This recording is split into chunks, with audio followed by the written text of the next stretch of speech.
The Ancient History of Mokshada Ekadashi from Brahmanda Purana. Yudhishthira Maharaja said, O Vishnu, Master of all, O Delight of all three worlds, O Lord of the entire universe, O Creator of the world, O oldest personality, O best of all beings, I offer my most respectful obeisance unto you. O Lord of lords, for the benefit of all living entities, kindly answer some questions that I have. What is the name of that Ekadashi that occurs during the light fortnight of the month of Margashirsha, November-December, and removes all sins? How does one observe it properly, and which deity is worshipped on that holiest of days? O my Lord, please explain this to me in full.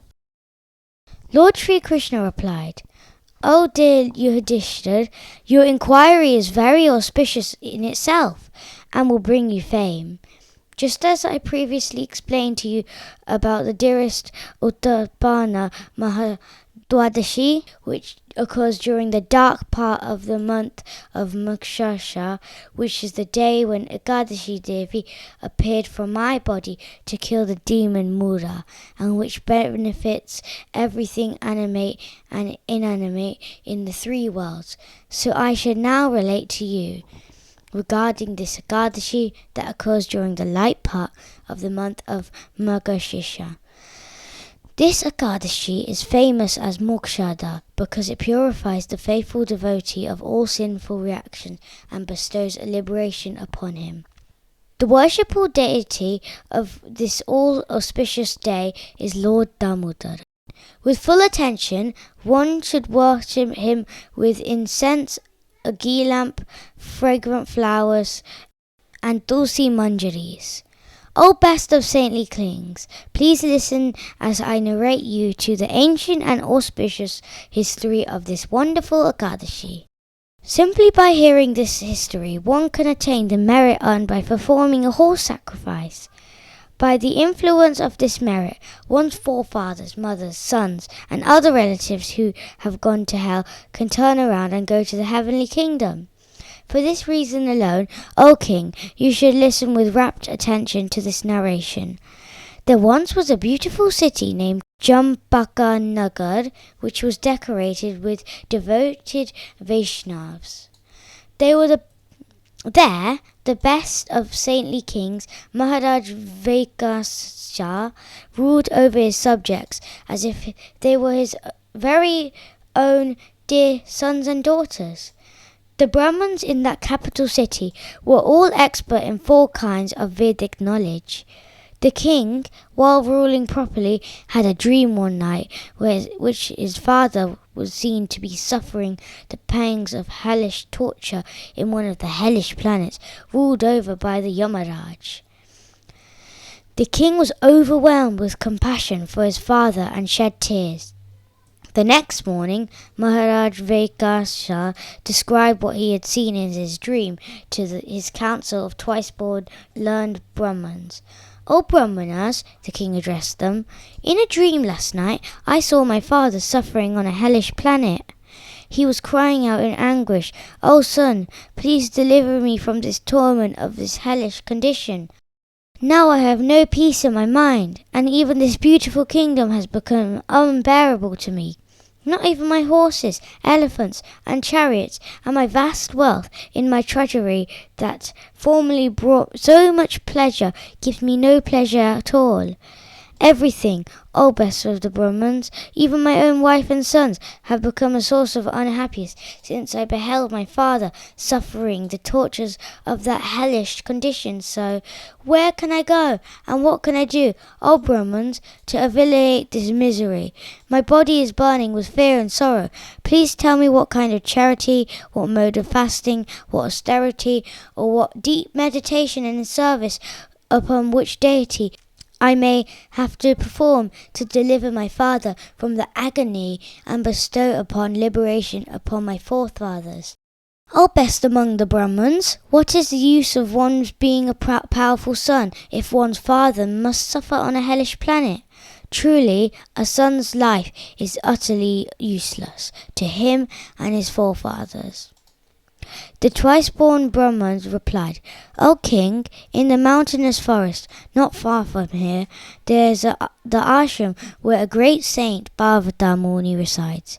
Please go to him, for he is Trika Jani. He knows the past, present, and future of everything, and can surely help you in you gaining relief from your misery. Upon hearing this advice, the distressed king immediately set out a journey to the ashram of the famous sage Bhagavata Muni. The ashram was indeed very big and housed many learned sages, expert in chanting sacred hymns of the four Vedas, Rag, Yatur, Sama, and Atharva.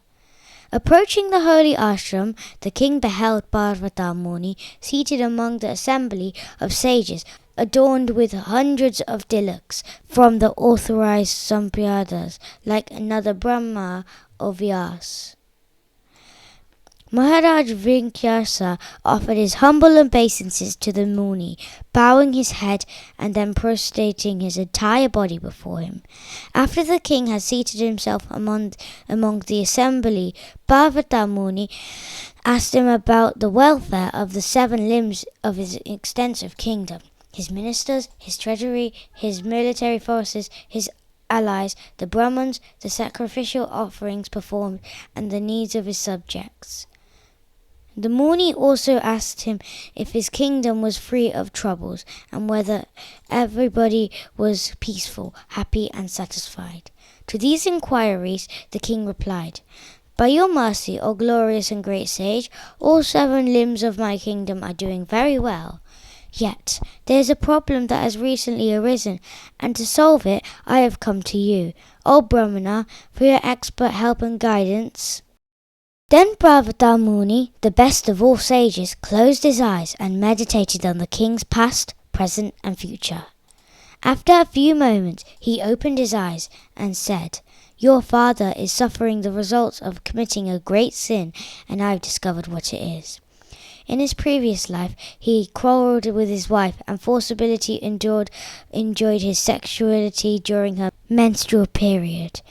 She tried to protest and resist his advance, and even yelled out, Someone, please save me! Please, O husband, do not interrupt my monthly period in this way. Still, he did not stop or leave her alone. It is on account of this grievous sin that your father has now fallen into such hellish condition of suffering. King Vaikhanasa then said, O greatest among sages, by what process of fasting or charity may I liberate my dear father from such a condition? Please tell me how I can relieve and remove the burden of his sinful reactions, which are a great obstacle to his progress towards ultimate release, salvation, liberation, going back home. Bhagavata Muni replied, During the light fortnight of the month of Mokshada, there occurs an Ekadashi called Mokshada. If you observe this sacred Ekadashi strictly with a full fast and give directly to your suffering father, the merit you thus attain, he will be freed from his pain and instantly liberated. Hearing this, Maharaj Vaikhanasa profusely thanked the great sage and then returned to his palace to perform his vrata and austere rites.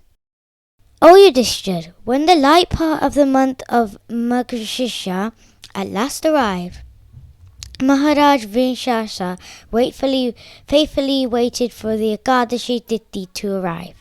He then perfectly and with full faith observed the Ekadashi fast with his wife, children, and other relatives. He dutifully gave the merit from this fast to his father, and as he made the offering, beautiful flowers, petals, showered down from the devatas, who peered out from behind the clouds in the sky. The king's father was then praised by the messengers of the demigods, devatas, and escorted to the celestial region.